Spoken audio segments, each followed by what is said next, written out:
vibrando em nossa mente. Quanta luz, quando assim em prece, como a alma cresce aos olhos de Jesus. Quanta luz, pois em oração a voz do Mestre fala ao nosso coração. Quanta luz descendo sobre nós.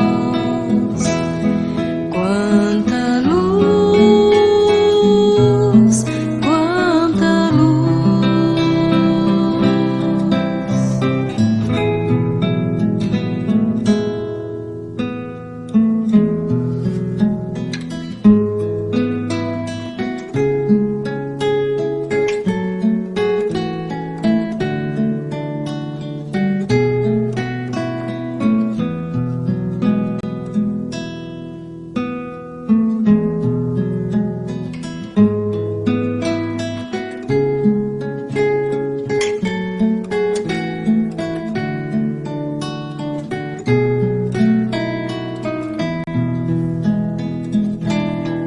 Quanta luz, pois em oração a voz do Mestre fala ao nosso coração.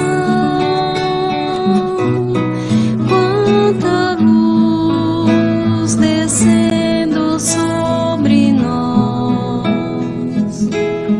Quanta luz, quanta luz.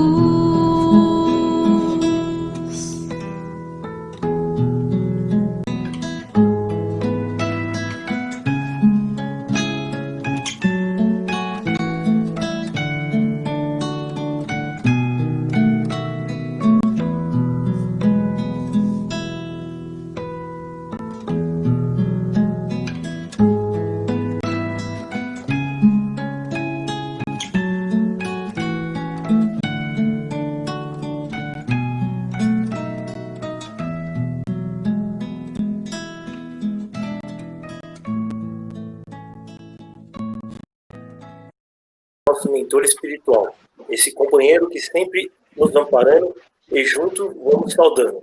O patrono dessa casa, o comandante Edgar Armand, o mentor, a equipe e os alunos da escola do plano espiritual. A fraternidade da Lei Áurea, responsável pela limpeza e higienização do ambiente. A corrente dos indígenas, com Bogotá e Itaporã, responsável pela defesa dessa casa. A fraternidade do Trevo, com o venerável Razim. A fraternidade dos discípulos de Jesus. A fraternidade dos humildes, com o Dr. Bezerra de Menezes. E todas as fraternidades amigas dizendo: nosso divino Mestre Salvador, fortalecemos e amparai-nos para que possamos lutar contra as forças do mal que tentam dominar o mundo. Veneráveis mensageiros celestes, auxiliares de Jesus, fortalecemos e amparai-nos para que possamos lutar contra as forças do mal que tentam dominar o mundo. Pai nosso, Criador nosso, fonte eterna de amor e de luz, fortalecemos e amparai-nos para que possamos lutar contra as forças do mal que tentam dominar o mundo. E assim, amparados na prece, saudamos a fraternidade dos cruzados, com Ricardo e seus lanceiros, para que protejam o portão de entrada. Saudamos o anjo Ismael, responsável pela propagação do Evangelho no nosso Brasil. Saudamos Maria de Magdala, exemplo de reforma íntima. Saudamos Maria de Nazaré, Mãe de Jesus, que nos envolve no seu amor e nos leva até Jesus, nosso Mestre. Diante de ti, Mestre, agradecemos pelos teus ensinamentos e pelo teu amor.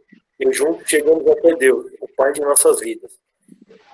E aqui, Pai, agradecemos por tudo que nos deste e pedimos que nos abençoe dizendo: Pai nosso que estás no céu, santificado seja o vosso nome.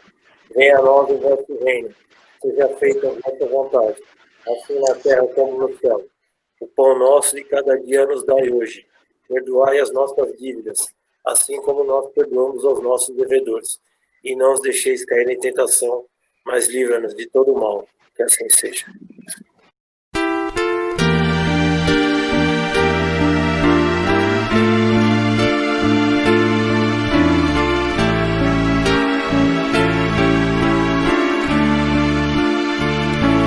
Pai celeste, Criador,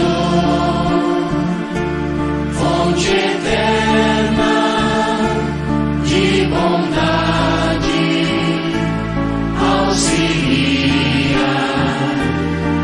Senhor, a conquistar a verdade. Abençoa o nosso esforço para o teu reino atingir.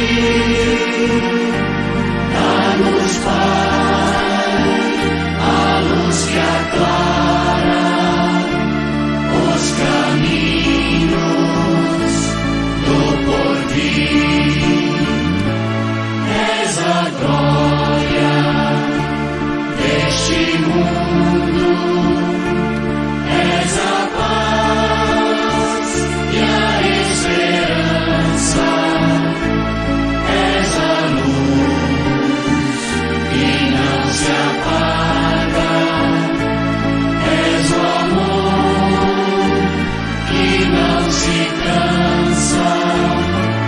Dá-nos força para sermos os arautos do teu amor, testemunhos verdadeiros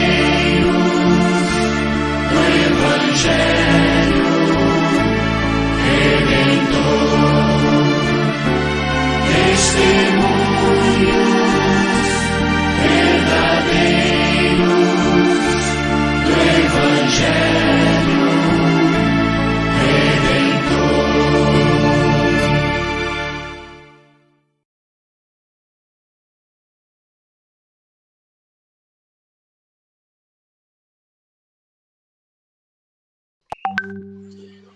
Primeiramente, nos reencarnação de ressurreição.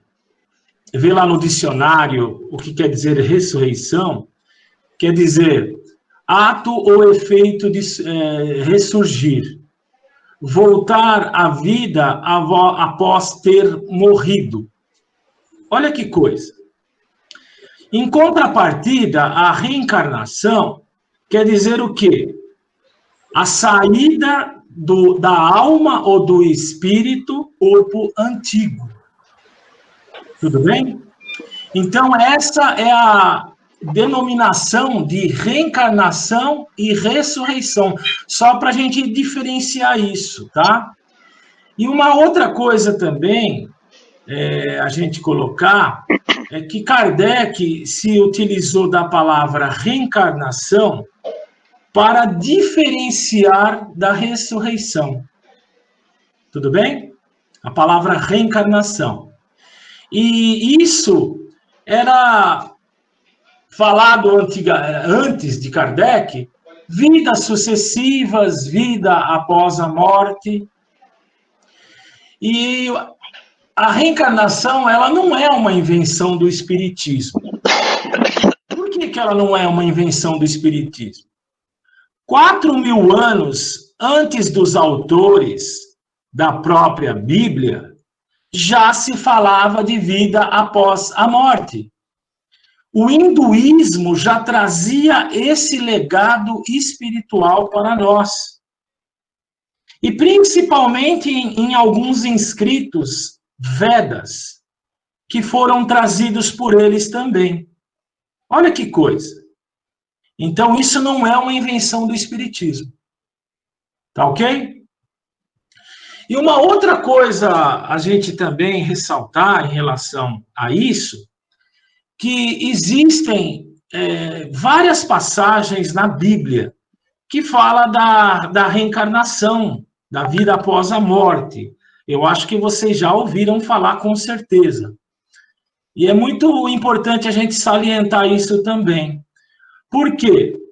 A passagem de João Batista, que foi o precursor do Cristo, ele veio, numa vida anterior, ele foi Elias, há 800 anos antes. Olha que coisa. Então, essa passagem para nós é muito basilar, porque o próprio Cristo, ele faz essa conversa com Nicodemos e ele sanciona a lei da reencarnação. Quando ele fala a Nicodemos, eu não sei se você todos sabem dessa passagem. Ninguém pode ver o reino de Deus se não nascer de novo. Aí o que Nicodemos fala a ele, meus queridos? Ele fala, mestre, portanto, eu tenho que nascer, crescer, e quando eu ficar velho, eu voltar para o útero da minha mãe? Olha só. Aí o que Jesus fala para ele, meus queridos? Em verdade te digo, quem não nascer da água e do Espírito, não pode entrar no reino dos céus. O que é nascido da carne é carne, o que é nascido do Espírito é Espírito. Não te maravilhes se eu tiver dito que é necessário nascer de novo, porque o Espírito sopra aonde quer. Olha que coisa, ele pode estar em várias direções, em vários lugares. Tu ouves a sua voz, mas não sabes de onde vem, nem para onde vai, assim como todo aquele que é nascido do Espírito. Olha que prova contundente da reencarnação, da vida após a morte. Tudo bem? E esse nosso amigo aqui, Sócrates, filósofo grego, que viveu há mais de 400 anos antes de Jesus, ele é um dos precursores do espiritismo da vida após a morte. E olha o que ele fala. Estou convencido que vivemos novamente e que os vivos emergem que morreram e que as almas dos que morreram estão mais vivas e muito vivas. Olha que coisa.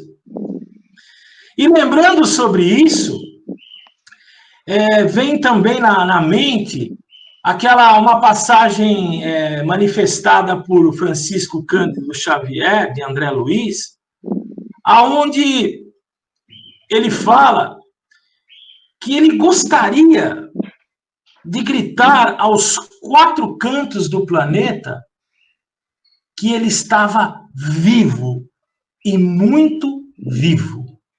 Olha que coisa. Tudo bem? Esse é o nosso fundador da lógica. Eu não sei se vocês conhecem, já ouviram falar de Aristóteles, que foi, de certa forma, discípulo de Sócrates. Ele fala da lógica. Por quê? Porque o espiritismo tem o seu fundamentalismo dentro de uma lógica, dentro de uma fé raciocinada, que não aceita o certo e o incerto, e nem aceita o falso e o verdadeiro. Porque ele tem uma coesão dentro de uma lógica para ter um embasamento e ter isso uma sustentabilidade. E está sustentado dentro dessa fé raciocinada. Tudo bem? Por que utilizar a lógica, meus queridos? Porque é muito comum, todos os dias, nós ouvirmos alguém falar que alguma coisa é lógica. Ou, de certa forma, também ilógica. Mas pouquíssimas pessoas sabem fazer isso com embasamento ou com total discernimento. A lógica é a única ferramenta que nos pode orientar em direção da verdade, embora a nossa verdade, aqui na nossa ótica, ela seja relativa, ela não seja absoluta. Mas, em contrapartida, nós podemos estar mais próximo dela. É por isso que o Cristo ele diz: conhecereis a verdade e a verdade vos libertará. Porque essa verdade é uma expansão de consciência que vai se ampliando dentro de nós. E sem a lógica, ficamos reféns totalmente dos donos da verdade. Aquele que nos querem impor aqueles dogmas absolutos que passem por goela abaixo. E nós não podemos jamais ser questionados. É uma coisa inquestionável. É isso e pronto. E, de certa forma, quando estabelece esse dogma, você perde a capacidade de pensar. Você perde o raciocínio da essência da vida. Por quê? Porque o Espiritismo matou a morte e deu sentido à vida. E ele trouxe uma proposta otimista. Olha que interessante. Dizendo o quê? Que as leis divinas são totalmente elásticas e tolerantes. Ele não dá uma sentença, ele não decreta uma sentença. Tudo bem? Sim. Se vocês tiverem alguma pergunta, vocês fiquem à vontade, tá? O importante é ficar lúcido em nossa mente a questão da vida após a morte, para que a gente, sem sombra de dúvidas, não tenha mais essa indagação e medo de falar sobre a reencarnação para outras pessoas. Porque isso é uma lei divina. E não é uma lei do Espiritismo, igual nós dissemos aqui. Tudo bem? Quando falarmos, alguém falar para vocês são kardecistas? Não, nós não somos kardecistas. Kardec apenas foi o codificador. A doutrina é dos espíritos, não é de Kardec. Porque as pessoas não têm esse discernimento. E muitas vezes a gente vai se defrontar com isso. E uma outra coisa importante que um pensador estudadiniense, que é americano, ele fala que a maior ignorância que o ser humano possa ter é rejeitar uma coisa a qual ele nada sabe. Então, por isso que a gente não pode ficar refém dos donos da verdade. Tudo bem? Sim. Então, é a doutrina dos espíritos, não é de Kardec. Vamos fazer uma análise lógica. Deus é justo? Todo mundo vai falar sim.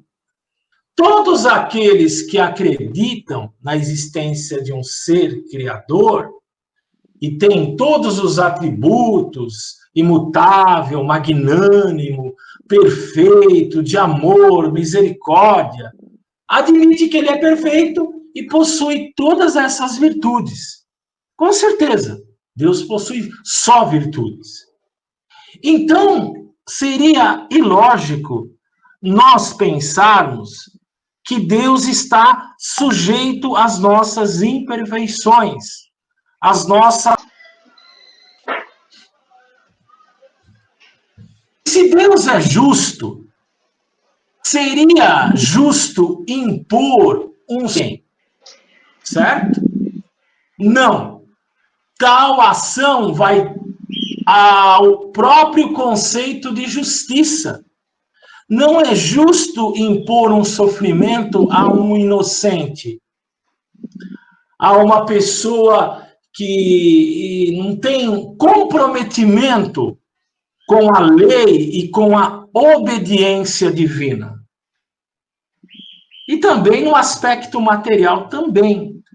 Lembrando que o conceito de justiça, a justiça é você dar a cada um aquilo que ele merece. Olha que interessante. Aquilo que é seu também.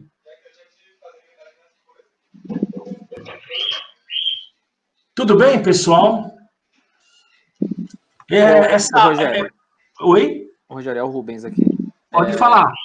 Inclusive, na verdade, essa análise lógica foi uma das coisas que me trouxe para a doutrina, porque muitas coisas são ilógicas, se a gente olhar justamente nesse ponto que você está colocando, né? A desigualdade social que nós temos, se todo mundo é igual, né? Se Deus não criou a sua imagem e semelhança e a gente fosse partir do princípio que essa vida é única, é totalmente ilógico, né? Se você olhar sobre esse aspecto, né? Por que um nasce pobre, outro nasce rico, um nasce com algum tipo de problema, o outro não, um tem privilégios, o outro não. Se essa vida fosse única, de fato, demonstraria um grande desequilíbrio, talvez, nessa balança divina, né? E esse foi um dos pontos, assim, que desde cedo me incomodavam e acabaram me trazendo muito aqui para a doutrina, porque ela justamente me respondia esses tipos de questionamento que eu tinha. Nossa, perfeito. Muito bem colocado, meu querido. Por quê? Porque, olha, eu vou complementar com uma coisa que você falou. Perfeita colocação. Todo privilégio é uma preferência. E sabemos que toda preferência é uma injustiça. Olha que coisa. É só para a gente poder parar e pensar. Percebe? A gente não pode delegar a preferência a uma determinada coisa, porque ela se torna uma injustiça.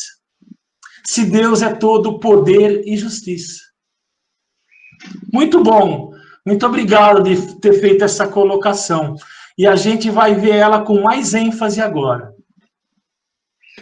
Análise lógica. Deus, ele pode ser justo e injusto ao mesmo tempo? Se ele é uma coisa só, ele é de poder, bondade, justiça, ele pode cometer injustiças ao tempo todo? Só para a gente pensar. Porque essa aula é só para que a gente possa interiorizar que a reencarnação é uma lei divina. Percebe? Então ele não pode ser as duas coisas ao mesmo tempo. Agora eu pergunto, se existisse apenas uma vida, então Deus estaria impondo a alguns, desde o seu nascimento, sofrimentos terríveis. Sem que o mesmo tenha merecido, Deus estaria sendo assim injusto. Olha que coisa. Então ele não pode ser as duas coisas ao mesmo tempo. Então nós temos que exaltar a Deus, que ele não interfere no nosso livre-arbítrio. Nem no nosso livre-arbítrio ele interfere. É nós que abusamos numa forma muito amplificada o nosso livre-arbítrio. Tudo bem? Sim. E Deus não interfere nesse direito.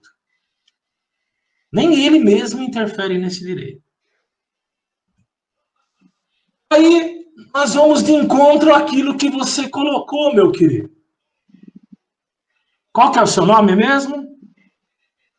É Rubens. Rubens, obrigado, viu, Rubens? Por que algumas pessoas já nascem com defeitos físicos, doentes, e outras não? Outros nascem perfeitos, saudáveis. Será que seria justo que Deus fizesse pessoas a sofrerem desde o seu nascimento por algo que elas não fizeram ou pelo que outras pessoas fizeram? Só para a gente poder pensar. Porque muita gente atribui a responsabilidade, o comprometimento em ombros alheios. Às vezes dizem também que a salvação depende do outro. E nós sabemos que a nossa redenção é individual, ela não é coletiva. Cada um tem a sua individualidade, a sua potencialidade, não tem? As suas aquisições, os seus compromissos assumidos no plano espiritual e também aqui no planeta. Percebe? Então, aqui é um ponto para que a gente possa pensar. Rogério, Pode falar. é a Luciana. Eu venho de uma família católica, participei de grupo de jovens, fiz encontro de casais, casei na igreja católica, tudo certinho. E durante anos, eu fiz os mesmos questionamentos que o Rubens acabou colocando. Então, nós somos criados aprendendo que Deus é paz, Deus é amor, Ele é um Pai misericordioso, Ele é um Pai que ensina, Ele é um Pai justo, né? Mas aí, eu, desde criança, pensava, mas se Ele é um Pai tão misericordioso, tão bom e tão justo, por que Ele permitiu que aquela pessoa sofresse um acidente e ficasse em cima de uma cama? Por que aquela criança tem que ficar em cima de uma cadeira de rodas? É só uma criança, que pecado.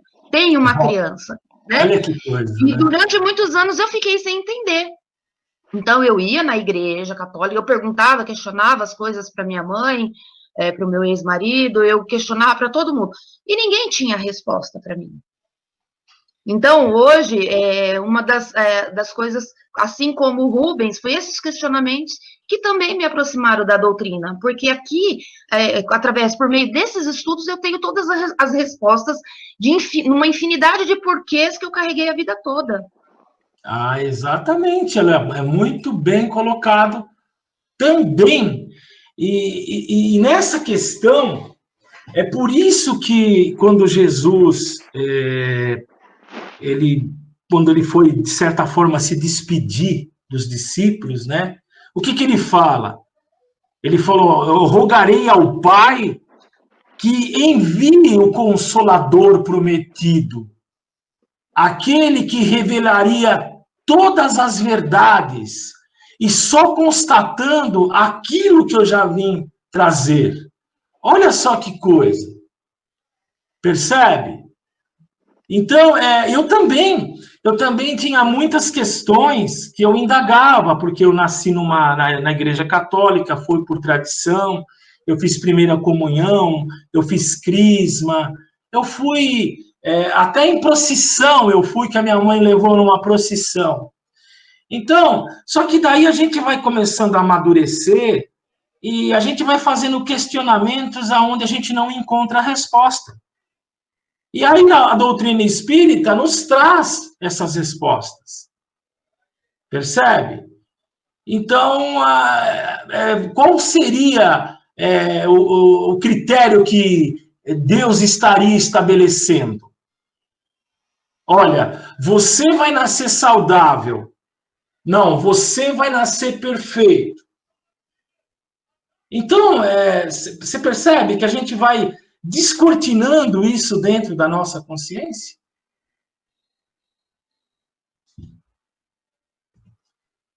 Se houvesse apenas uma vida e tivéssemos como objetivo atingir a chamada salvação, aquilo que eu disse para vocês, né? Que a gente falou agora mesmo. Por que, então, alguns nascem com mais condições, com condições mais favoráveis para atingir tal objetivo do que outros? Olha só para a gente pensar. Uns nascem em famílias totalmente estruturadas, em famílias que dão todo o apoio moral, todo o carinho, todo o amor, toda a dedicação, faz um preparo no caminhar da vida, faz um preparo para o caminho do bem. Só que, em contrapartida, outros nascem em condições muito sofríveis, muito penosas, desde cedo já vítimas da violência, do descaso, da incompreensão, sem nenhum tipo de referência moral, sem nenhuma estrutura familiar. Só para a gente poder pensar. Não é que porque é uma opção do espírito que encarnou, que nós vamos nos tornar indiferente a essas pessoas menos favorecidas. Isso é muito importante a gente entender, porque tem pessoas que pensam assim, se ela está nessa condição, eu já ouvi isso, né? Ela teve essa opção, então nós não devemos interferir. Tudo bem, ela teve a opção, mas se ela tem uma necessidade de nós, a gente vai negar? A gente vai negligenciar essa pessoa? Isso é uma atitude às vezes, de uma pessoa que não tem o comprometimento de realizar a caridade com o outro. Percebe? Tudo bem? É só para que a gente entenda as causas atuais das aflições. Rogério. Pode falar. Eu acredito, assim, né?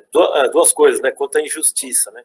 Se você for no presídio, ninguém é culpado, é todo mundo inocente. Todo mundo sofre uma certa injustiça por estar ali. E isso é nossa condição na Terra. Eu não fiz nada de errado. Eu estou sofrendo porque Deus foi injusto comigo. Muita gente, você vive escutando gente falando isso. Isso. E quanto à condição de cada um nasce, eu acredito que é que nem uma barra de ferro, né? Tem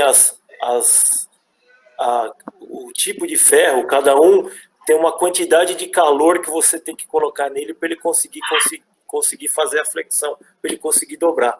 Então, tem pessoas que precisam de menos calor e menos força, e tem gente que precisa de mais calor e mais força. Cabe a gente ajudar na dobragem dessa barra de ferro aí. Exatamente. O próprio Evangelho nos traz o quê? Nossa, muito, muito bom colocado, viu? Muito obrigado por interagir. Que nós temos que trazer aquelas mentes retardatárias, aquelas mentes que estão atrás de nós, a caminhar junto conosco. Não deixá-la para trás. Eu volto a dizer, embora a nossa redenção é individual, mas o nosso papel como espírita, o que é? Amar, que é o aspecto religioso. E qual que é o segundo? Instruir, que é o aspecto científico e filosófico. Então nós temos essas duas nuances que se unem, que se entrelaçam, percebe? É por isso que se reconhece o verdadeiro cristão, não é só pelas suas obras, também, tá? Se reconhece o verdadeiro cristão, é aquele que tem um combate tenaz contra as suas imperfeições, as suas más inclinações, as suas más tendências. Não é isso? Os seus desvios. Então, se reconhece o verdadeiro cristão, também é por isso. Então, a gente não é santinho, né? Em outra vida, quem garante que a gente foi, numa vida pregressa, tão bom assim? O próprio Jesus não se intitula bom. Quando é perguntado a ele se ele era bom, ele fala, bom é meu Pai que está no céu. Então, nós, dentro dessa condição a qual nós estamos vivendo, a gente não é tão bom assim. Mas nós estamos procurando melhorar, né? Nos aprimorar. Rogério, é o Rubens de novo. Um ponto também que complementa, às vezes, essa visão, né? Quando a gente está falando da passagem única, né? Imagina só, né? A gente cada um tem um tempo diferente aqui, E a gente tem pouquíssimo tempo para se salvar no final das contas, né? Porque a nossa condenação, o nosso julgamento acontece no final de tudo que a gente apresentou numa única vida, né? Se a gente partir desse princípio. Exatamente. Então, assim, e às vezes é tão simplificada a visão de redenção, né? Porque basta eu me arrepender. Parece que o fim é o arrependimento, quando no final ele é o começo, né? Ele é o começo. É a partir dali que você vai, de fato, se mudar. Não basta se arrepender é só o primeiro passo, né? E acho que o que se prega é que muito o se arrepender é a salvação, né? Legal, me arrependi, Jesus veio, foi crucificado, me salvou, lavou os meus pecados, e se eu me arrepender e acreditar nele, eu já tô salvo, né? Eu já me entreguei. E o que a gente aprende na doutrina é muito pelo contrário, né? Na verdade, o arrependimento é só a primeira etapa da escadinha. Só a primeira etapa. É agora que você vai realmente galgar os seus degraus ali para você conseguir caminhar, né, nessa jornada evolutiva, né? Então, apresenta um Deus mais, de certa forma, punitivo por um aspecto e, por outro aspecto, uma visão muito simplificada de como funciona a sua redenção, né? Então, e o próprio... isso me faz lembrar, muito obrigado, sobre a passagem que tem no livro do Céu e Inferno, ou Justiça Divina, que aonde fala, que nessa questão que você diz, que o arrependimento é o primeiro processo. O segundo é a expiação, né? É a reparação de um delito, de uma falta moral cometida. Olha só que coisa. Entende? Pagamento de uma certa dívida que você contraiu, vamos dizer assim, né? No sentido mais figurado, né?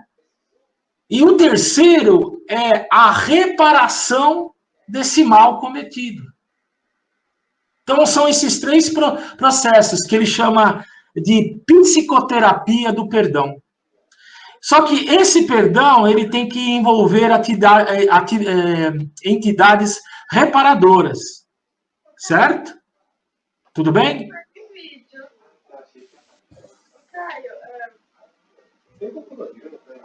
Eu pergunto agora, como o nosso querido Rubens colocou também, como explicar o fato de pessoas que passaram a vida inteira sendo caridosas, sendo benevolentes, sendo amorosas, e lá num dado momento de sua vida, ela é surpreendida com um acidente, por exemplo, uma tragédia que acontece em sua vida.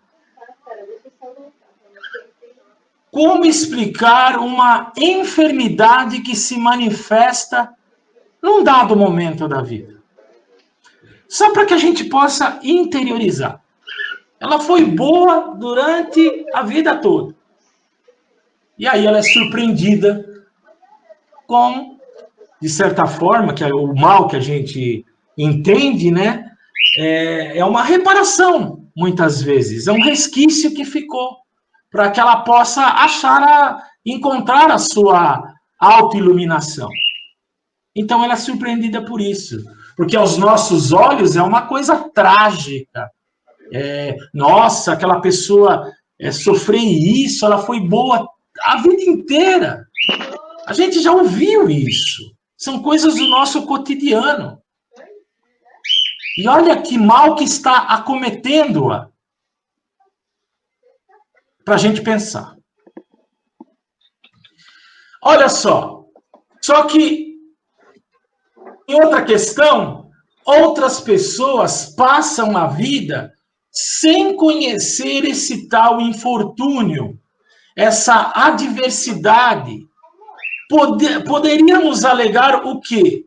Sorte de um e azar de outros? Para a gente pensar. Porque eu já ouvi isso também. Aquilo lá teve sorte. Não, aquilo lá teve azar. Olha que coisa. Agora eu pergunto. Olha como essa aula ela traz tanta reflexão. Se nós fôssemos criados por Deus, no momento do nascimento, e não existisse vidas anteriores, qual seria o critério que o nosso Criador utilizaria? Ele vai pegar e vai lançar dados. Aí, aquele que caiu aqui, olha, você será saudável, você ficará perfeito. Só que você não. Você vai ser, infelizmente, enfermo e vai ter uma deficiência física. Só reiterando aquilo que eu falei anteriormente. Percebe? Percebe a discrepância? Então, a única explicação seria a sorte ou o azar? Não haveria uma explicação mais coerente, com mais consistência e menos absurda? Porque isso, para nós, é um absurdo. Por que eu vou ter privilégios e o outro não? Tudo bem? Oi, Rogério. Aqui é a Juliana. Sobre Fala, esse Juliana. ponto, tudo bem? Acho muito interessante essa colocação de sorte ou azar, porque às vezes no nosso cotidiano a gente escuta muito isso. Não só da pessoa que nasceu com alguma dificuldade, ou nasceu, como dizem, em berço de ouro, mas com algumas oportunidades que surgem durante a vida, né? Então fala, olha que sorte, isso que essa pessoa conseguiu, ou olha que azar, o que aconteceu com aquela outra. Isso mesmo em pessoas religiosas, de todas as religiões, né? Eu acho que Exatamente. ficou tão comum. Tem coisas que as pessoas conquistam com trabalho, que sempre tem alguém que vai falar, olha que sorte ali daquela pessoa. Então, é muito complicado esse aspecto. Eu acho que essas Então. reflexões são muito importantes assim, para a gente levar sempre, né? Sempre estar se questionando essas coisas para realmente conseguir internalizar esses conceitos. Porque senão a gente vai nessa aí com o povo. Nossa, da sorte e do azar, que não faz nenhum sentido. Não faz nenhum sentido, né? E é muito pertinente, né? Muito obrigado, viu, querida, de você fazer essa colocação, né? Aí deu, não só em questão da saúde, mas em questão também de privilégios de ser rico ou pobre. Olha só, você vai nascer pobre, você vai ter uma vida próspera, né? Igual muitas denominações, infelizmente, resgatam o Velho Testamento, porque tem como fazer esse escambo, essa troca com Deus. E ele exige de Deus, olha só, você tem que me dar. Você tem que me dar. Eu te dou e tu me dás. Sendo que Deus não precisa nada material para ele. Certo? Se fosse esse Deus, meus queridos, olha, com convicção, com o coração aberto, eu renunciaria a ele 1 milhão de vezes. Imaginemos um pai que tenha 2 filhos, um deles dá todo o carinho, educação, roupas, alimentação. Olha só, nós estamos pegando no aspecto moral, da questão da família, do campo lá fora, com os nossos semelhantes, né? Sendo que outro, ele não dá carinho, ele não dá atenção, ele não dá amor e o trata de forma muito agressiva, impondo-lhe todo o tipo de sofrimento, desde a sua infância. O que vocês acham? Tudo isso sem nenhum motivo de causa aparente. Não seria isso tão injusto?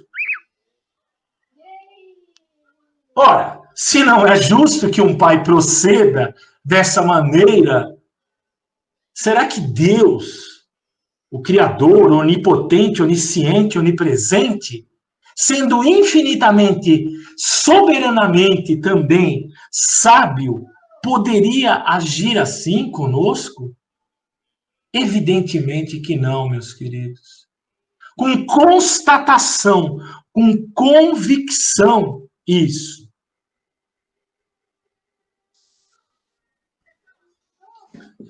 Muitos dizem, olha só, que nós sofremos devido ao que os nossos pais ou antepassados fizeram. Eu já também ouvi isso.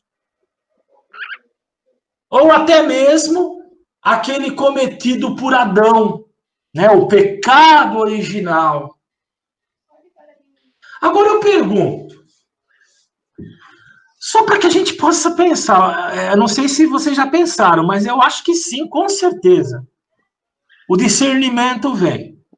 Hoje nós temos, em 2020, eu estava vendo a população da Terra, ela está por volta de 7 bilhões e 800 milhões de pessoas encarnadas. Fora o mundo espiritual, que a gente nem conta, tá? Os desencarnados. Aí eu pergunto para vocês, seria justo todas essas pessoas, todos esses exemplares do mundo, que somos nós, pagar por um erro de 2 pessoas? De 2 pessoas, porque foi o pecado cometido por Adão, eles eram os 2 únicos que estavam no nosso planeta, né? Pelo que a gente ouve, né, dos nossos irmãos evangélicos, protestantes. E o dogma e essa convicção, não adianta que ele fala, você quer desvendar os mistérios de Deus. É isso que eles alegam e ponto. Uma prima me questionou, que é missionária desde a infância, nós crescemos quase juntos. Ela é tipo uma obreira nessa igreja, desde quando ela se conhece por gente. E ela falou, me mostra a reencarnação onde está na Bíblia. Eu falei, eu não vou entrar nessa questão com você. Porque eu ia criar uma polêmica, ia criar uma indisposição, um mal-estar, e a gente não ia chegar em lugar nenhum. Aí eu falei para ela, vamos partir do princípio que eu te respeito e você me respeita. Tudo bem? Tá. O que você sente por mim vai deixar de existir? Não. E o que eu sinto por você também não. Vamos tentar interagir, interiorizar os ensinamentos de Jesus, que é a benevolência mútua, que é o respeito de um para com o outro. Eu falei isso, e acabou por ali. Tudo bem?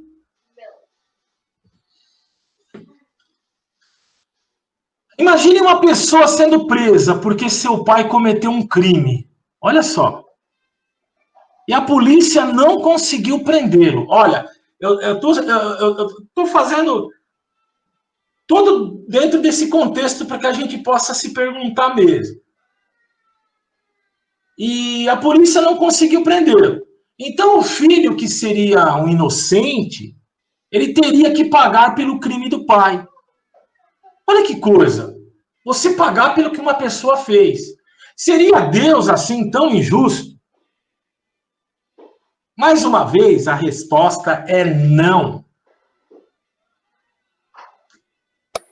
Rogério, seria escravidão. Eu estava lendo o livro Escravidão, é um livro novo esqueci o nome dele agora, historiador.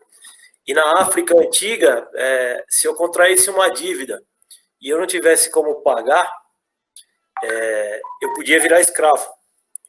E se mesmo trabalhando eu não pagasse essa dívida, depois de morto, minha família, minha mulher, meus filhos viravam escravos para pagar a dívida minha. Entendeu? Seria uma forma de escravidão. E eu acho que é um absurdo o tamanho. E tem outra parte do livro também que conta que muitos escravos eles eram enterrados nu, com o braço amarrado, com a corda para fora, com uma estaca do lado da cova, para dizer que na próxima vida, que eles acreditavam numa próxima vida, ele continuaria sendo escravo e pagando por aquilo que ele tinha feito.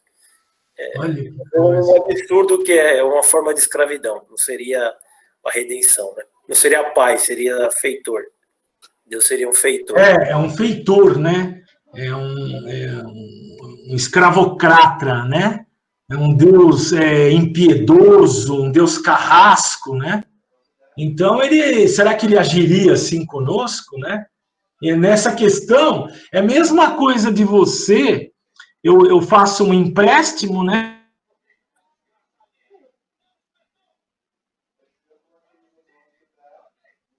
Ainda não morre comigo, né? Então, eles pegam isso muito de lado...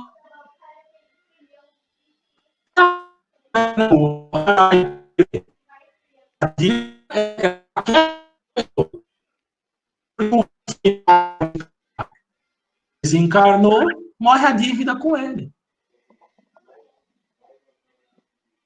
A doutrina da reencarnação é a única que oferece uma explicação lógica e um conceito mais justo, não é? Por quê? A reencarnação, ela tem o caráter educativo e não um caráter punitivo. Vocês percebem isso? A nossa desencarnação não é uma coisa que nós devemos entender como um castigo. De Rogério, forma alguma. Oi? Camila, Oi, pode falar, Camila. eu estava lembrando de uma situação que aconteceu. No trabalho tem um colega que ele tem uma história de vida muito triste, ele perdeu o pai, a mãe, e uma vez ele sabia que eu era espírita e ele falou assim, eu acho que eu devo ter sido Hitler na reencarnação passada, pelo tanto que ele sofre, né? Que ele tem várias coisas. E eu fiquei pensando, né? Eu falei assim, eu não posso falar para ele que a gente escolhe como vai vir, que ele escolheu. Eu pensei assim, eu falei, não, eu vou falar assim. Aí eu falei para ele assim, que para ele pensar que a gente está vendo tudo de um ponto de vista muito pequeno, terrestre, né? E que só Deus sabe o que faz. Porque, e assim, aí ele entendeu, né? Ele falou assim, realmente, né? Porque o Espiritismo, ele tem todas as respostas, mas para a gente falar para os outros é complicado, você tem que dosar, né? Saber como você vai falar. Isso. Para a pessoa não levar aquele choque, né? Que realmente, como todo mundo falou, a doutrina, ela nos esclarece de algumas coisas, e não que a gente sabe aceitar, porque a gente está vendo de um ponto de vista muito pequeno. Exatamente. E sabe de tudo, né? Não, com certeza. E, nossa, muito obrigado. Olha, vocês são perfeitos, viu? Essa casa é admirável mesmo, né? É muito boa colocação. O que é a justiça, a nossa ótica estreita e míope que nós vivemos aqui? Porque dentro dessa limitação, dessa pequenez que nós estamos aqui, a nossa ótica em relação à justiça divina é completamente diferente. Nós não temos essa amplitude de olhar, de entender a justiça divina. No entanto, que a gente vive em 3 dimensões, altura, largura, espessura, é o que a gente conhece. É uma constatação. Agora, o que ocorre numa 4ª, numa 5ª, numa 6ª dimensão é completamente diferente. Não se leva conta tempo e espaço. E esse conceito de justiça também, ele vai se dissipando com isso. Conforme o quê? A expansão de consciência. Percebe? Então, a gente tem essa consciência que Deus não impõe sofrimentos a quem quer que seja. Aliás, Deus não pune ninguém. E dentro dessa questão que você colocou, dessa pessoa, né? Deus não precisa também ficar a cada erro nosso, ficar nos punindo. ou a cada acerto ficar nos premiando. Deus não pune ninguém. Somos nós que nos autopunimos através das nossas contravenções contra as suas leis, que são justas e são sábias. Então eu não posso atribuir isso de forma alguma, o sofrimento, a dor, para Deus.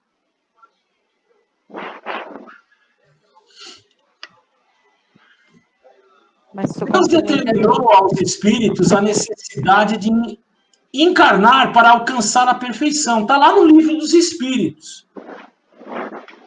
Essa perfeição é de colaborarem na criação. Qual que é o objetivo de tudo isso? É nós gerenciarmos também, é nós sermos engenheiros de Deus, da edificação na construção do cosmos, do universo. E a doutrina espírita nos leva a saber o que realmente é a centelha divina emanada dele próprio. E também nos ensina tudo em relação ao universo.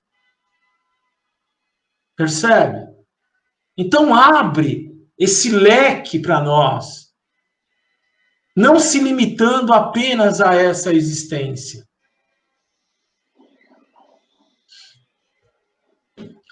Deus criou leis sábias, justas, que regem a harmonia de todo o universo. Tais leis podemos destacar, olha aí, as 3 delas. 3 delas porque nós temos muitas leis, né? A evolução, o livre-arbítrio, a lei de causa e efeito, certo? A lei da evolução. Tudo no universo, meus queridos, caminha para a evolução. Ou seja, em todos os reinos da natureza, igual nós aprendemos em aulas anteriores, passando pelo reino mineral, o vegetal, o animal, o hominal, o integral, o espiritual e assim por diante. Tudo caminha para a evolução. Tudo bem? A evolução, nós entendemos o evolucionismo, não o criacionismo, igual é estabelecido por outras denominações. Ô Rogério, e aí assim, que nem você está colocando da lei da evolução, e a gente aqui, acho que recentemente eu li isso numa lição enquanto a gente estava lendo o Evangelho, e assim, tem um ponto, né, quando a gente fala do nosso entendimento, da nossa evolução aqui, né, a gente estar na doutrina hoje faz parte, talvez, da nossa evolução. As demais religiões não têm, talvez, essa mesma visão, porque nós todos estamos em estágios diferentes, né, talvez nem todo mundo está preparado, de fato, para encarar algumas realidades, né, algumas coisas, né, estamos justamente nesse princípio de evolução. E eu acho que, assim, embora a gente traga aqui experiências que nós tivemos nessas religiões, que nem você colocou, é muito importante que a gente respeite, né, essa crença e cada momento de cada um, porque, assim, eu até comentei eu estava comentando no café, inclusive, com a minha esposa hoje, assim, eu li o livro, recentemente eu li Renúncia, né, e Renúncia conta a história, de fato, a personagem, ela precisa encarnar, e o catolicismo naquele contexto seria uma boa encarnação, né? A pessoa encarna como padre, porque a vida que o padre tem aqui na Terra traria ensinamentos para ela que seriam, vamos dizer assim, importantes para a caminhada evolutiva dela. Então não é porque ela também tá ali que ela tá atrasada, ela só tá no momento dela no final, né? Então, não, com certeza. É muito nessa linha, né? A evolução acontece e a gente acha que hoje, dentro do contexto que nós vivemos na Terra, a gente tem tanta religião ou tem tantas crenças diferentes, porque justamente nós somos muitos e temos muitos espíritos em estágios diferentes de entendimento, né? De evolução, né? Com certeza. Não, então, é por isso que, nossa, muito obrigado mais uma vez, tá? Obrigado mesmo, com toda a humildade. É muito bom você colocar essa questão. Olha, vocês sabem de Dalai Lama, né? Dalai Lama, ele é um monge tibetano. E foi perguntado a ele qual era a melhor religião existente no planeta. O repórter perguntou. Sabe o que ele responde?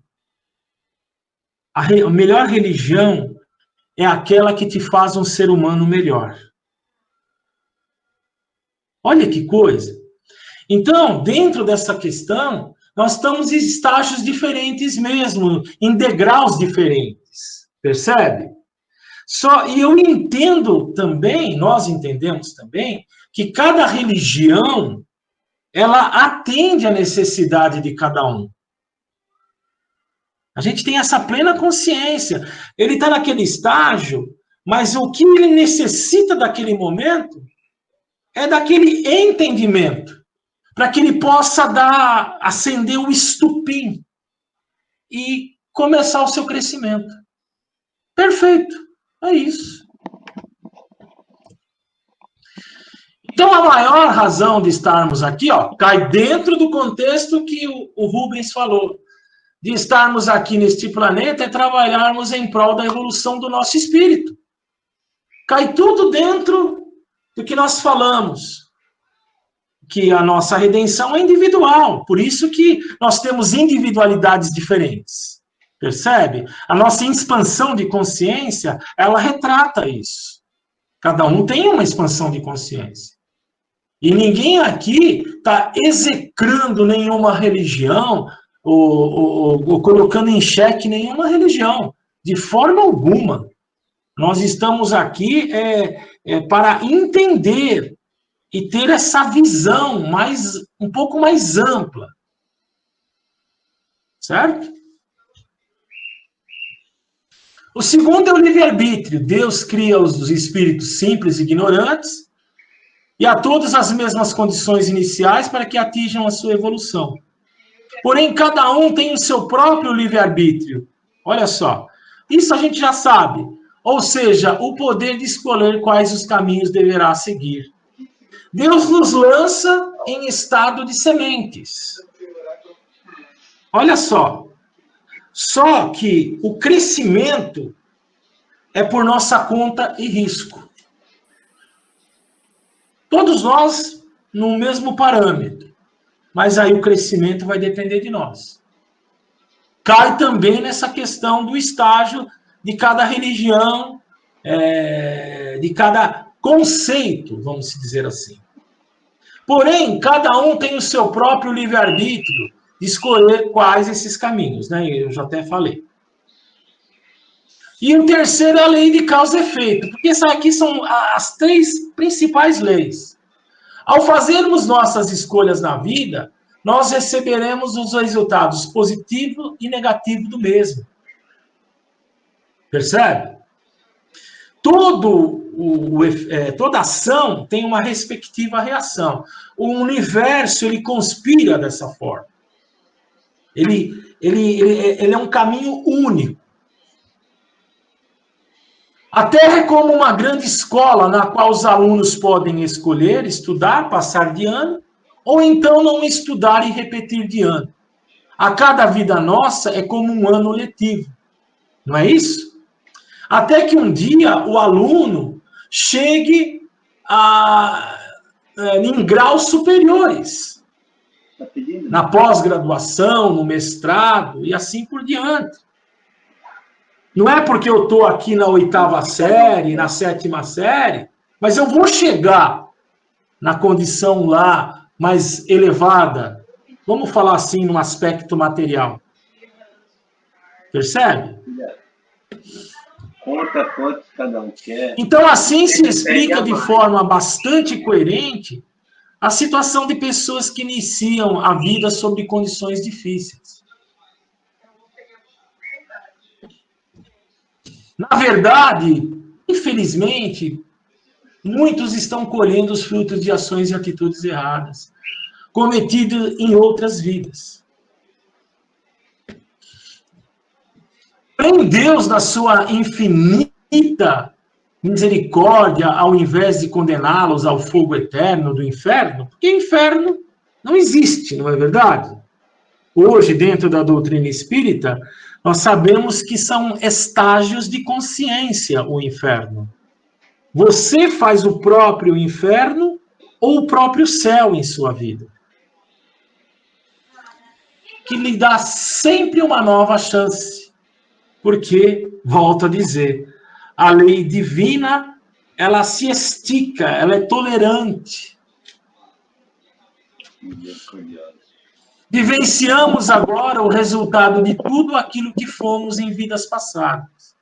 Aliás, a nossa vida atual é a chance que temos para apagarmos qualquer mal que tenhamos feito ou reparar o mesmo. Nós, ainda imperfeitos, estamos sujeitos a quê? A provas e expiações. Tudo bem? O que vem a prova nos trazer? A nossa paciência e resignação. Percebe? Porque a paciência, ela não é doada, e sim conquistada por nós. Tudo bem?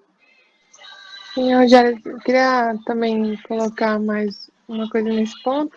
E é uma coisa que todos nós estamos trabalhando, né? Eu acho que em toda a vida a gente tem que trabalhar um pouquinho mais isso. Porque acontece também da gente ter os ensinamentos quando a gente está estudando, como esse tipo de aula que é bem reflexiva, a gente sabe o que o Espiritismo está pregando para a gente, mas não que isso vá ser fácil de aplicar na prática, né? Quando você passa por uma grande prova ou vê alguém que você gosta muito passando por uma grande prova, é difícil, né? Você dá aquela parada e fala, nossa, mas por que essa pessoa merece estar passando por isso e tudo mais? Ver a pessoa se revoltar. Eu tenho o caso de uma amiga que ela perdeu uma filha com poucos meses de vida. E assim, ela teve um período muito difícil de luto e tudo mais. Eu conheci ela alguns anos depois disso. E hoje ela não tem uma revolta com Deus por conta disso que ela passou. Apesar de não entender ainda o porquê, ela procurou, depois de um tempo,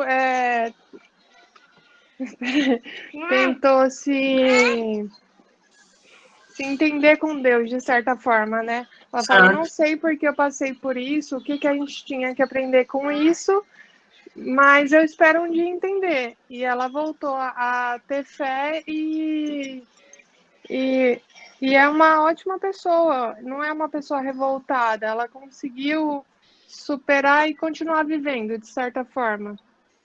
Tá certo, mas é isso mesmo. Então, por isso que a gente vai de encontro, esquecendo, às vezes se preocupar em falar do outro, vamos dizer assim, o que nós temos plantado hoje em nossa vida? Para que a gente possa interiorizar isso. Para findarmos nosso encontro, o que muda em nossa vida a ideia da reencarnação? A misericórdia divina é para todos. Deus não faz acepção de pessoas. Tudo bem? Deus faz o sol brilhar para os bons e para os maus. Consequentemente, também faz a chuva cair para os puros e para os impuros. Deus não irá escolher uns e abandonar outros. Nenhuma ovelha se desregará do rebanho. A esperança é para todos, inclusive para esses maus que se tornarão muito bons. E nós, como estamos dentro da doutrina espírita, nós temos o dever da indulgência perante as imperfeições alheias. Olha que coisa interessante. a gente entender. E fazer a nossa benevolência em relação a outras pessoas. E também perdoar as ofensas cometidas. O que eu não puder fazer ou terminar numa vida, olha só, as pessoas que às vezes não conseguir atingir tal condição, ela pode realizar em uma outra. Sendo assim, não há condenações eternas. Isso que é importante a gente entender. E nem sofrimentos que nunca acabem. Porque o mal não dura para sempre. O sofrimento também não vai durar a vida inteira. Tudo bem? Até que venhamos a atingir um grau de perfeição e pureza espiritual, que não precisaremos mais encarnar na Terra. E continuaremos a nossa evolução em planos espirituais mais elevados. Então, é a nossa consciência, a credibilidade na vida futura, na vida do espírito, que almeja alçar voos mais altos, a planos mais elevados. Esse é o nosso objetivo. É por isso que nós estamos aqui reunidos neste momento. Então, eu agradeço a vocês. Rogério, uma pergunta. Oi, tudo bem, pode perguntar. O livro Ave Cristo nos faz uma colocação sobre Quinto Varrios. Eu não sei quem já leu esse livro, mas ele é interessante. Ele coloca Quinto Varrios já no planeta de regeneração, ou seja, já um espírito evoluído. Eu não sei se você já leu esse livro. Não, eu particularmente não li. Ele pede para voltar ao planeta Terra para resgatar um filho dele que estava perdido no exército romano cometendo umas barbáries, né? Então ele pede lá para o plano espiritual a permissão para voltar ao planeta Terra para resgatar o filho. E depois de 3 reencarnações, Quinto Varrios, ele consegue resgatar o filho e levá-lo também para uma situação evolutiva. Ou seja, esse livro nos mostra que com tudo aquilo que você colocou, embora estejamos um dia evoluídos, alcançando um planeta de regeneração, nós temos também a chance de nossa liberdade, de nossa boa vontade, de voltar aqui também, reencarnar na Terra novamente, a fim de resgatar aqueles que nós achamos que eram mais próximos, aqueles que temos o compromisso de resgatá-los. Eu achei interessante essa colocação, porque nos mostra nesse livro, de fato, as reencarnações sucessivas, independente da evolução que nós alcançamos. Nossa, muito bom, né? Muito obrigado, meu querido, né? De você colocar. Olha só como uma coisa se entrelaça com a outra, né? Eu realizei um evangelho e eu falei da perda dos entes queridos, né? E olha que interessante o que você acabou de colocar agora. Quando, na hora do desencarne de um ente querido, pessoas que já partiram antes dele, olha só, parentes, amigos de extrema afeição, aqueles também que ele nem chegou a conhecer nessa existência e que não casou de vir nessa mesma existência, olha só. Ajudam na hora do seu desencarne, na sua desencarnação, a desentrelaçar o espírito da matéria. Olha que coisa! E ajudam o espírito a entrar no plano espiritual, que reitera aquilo que você falou, meu querido. Olha que coisa que vai de encontro à nossa alma. E hoje, diante do que nós estamos vivendo, diante desta mortandade, está acontecendo isso.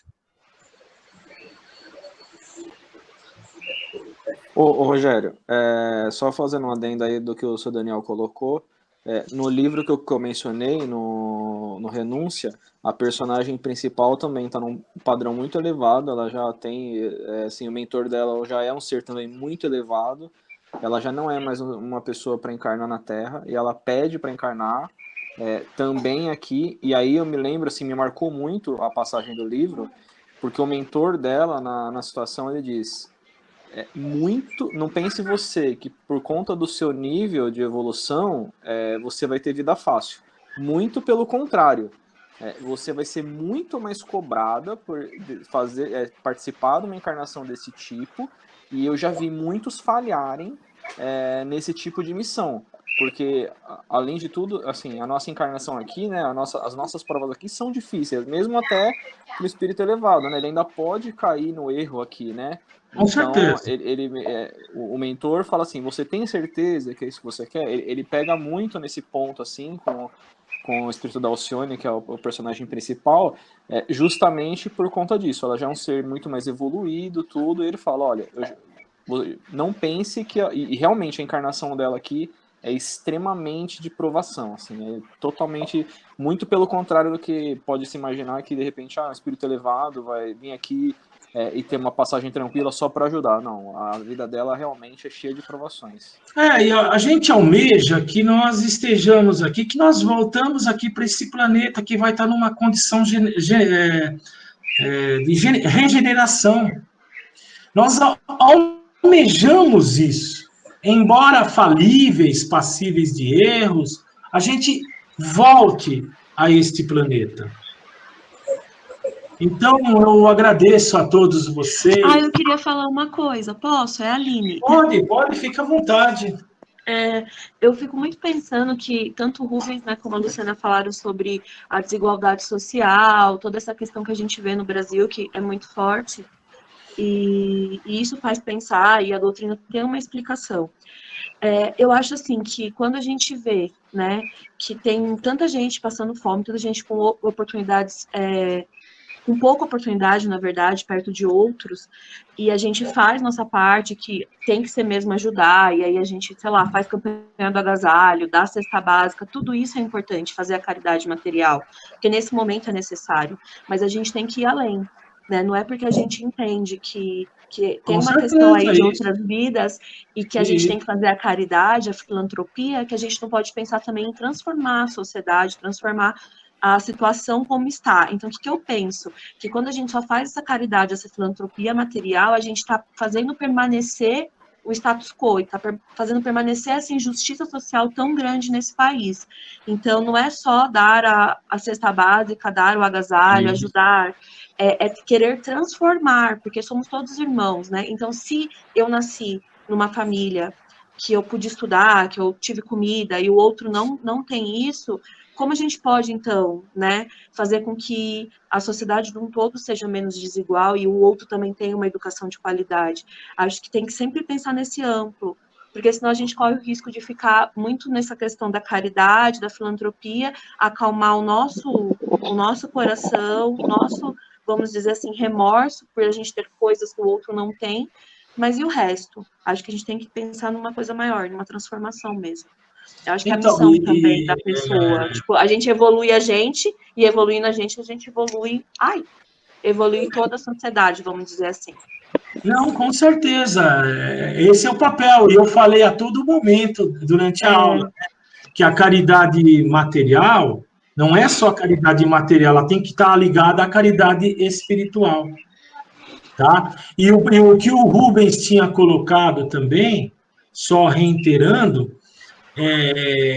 muitos espíritos se comprometem no plano espiritual, ele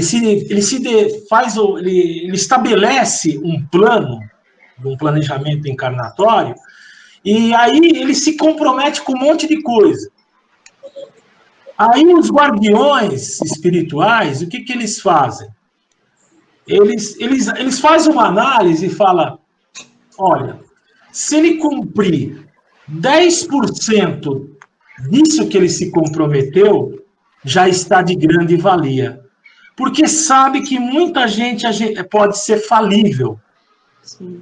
A gente pode falhar, pode desistir, pode negligenciar, entendeu? Então, existem vários aspectos. Mas o importante é que nós estamos no caminho, tá bom? Então, eu agradeço a todos, a vocês, por este momento único, por esta casa bendita, que nos cede esse espaço, por esse amigo Daniel, pelo Odair, pelo Carlos, por todos vocês, pelo Jamil. É uma casa que eu tenho muito amor e que eu tenho muito carinho por todos vocês que estão dentro dessa turma, sabe? O amor, o carinho é muito grande. Então, eu deixo um beijo no coração de todos e um grande abraço fraterno. Obrigado, Rogério, mais uma vez, por sua dedicação, por seu carinho com nossa casa, com todos nós. Você é uma pessoa que vai ficar sempre guardada também no nosso coração, por tudo isso que você é, nessa forma de se integrar conosco, nessa caminhada. Que Deus te ilumine sempre. Lembrando que você ainda tem 2 aulas conosco, que é uma satisfação. Um bom final de semana para você, que sua esposa se recupere. Um abraço, um beijão no coração de vocês também. Oh, muito obrigado, viu? Muito obrigado mesmo, de coração.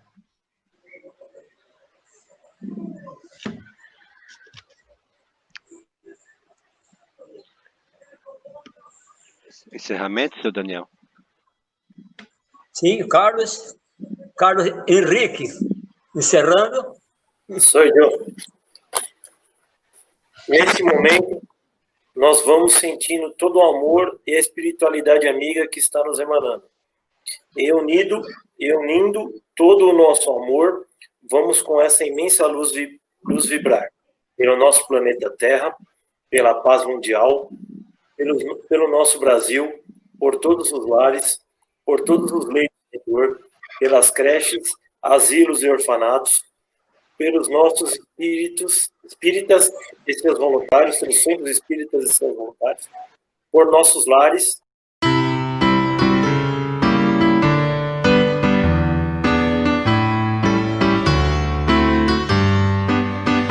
Eis o lema do bom servidor: trabalhar, trabalhar, trabalhar. Se houver empecilho ou barreira, ele sabe como há de afastar. O perigo ele enfrenta sem medo, sendo manso, valente e ousado. Caminhando sereno ele marcha pra vitória do fim colimado. Sempre dócil a voz de comando, não pergunta pra onde é mandado, e cumprindo com o seu dever,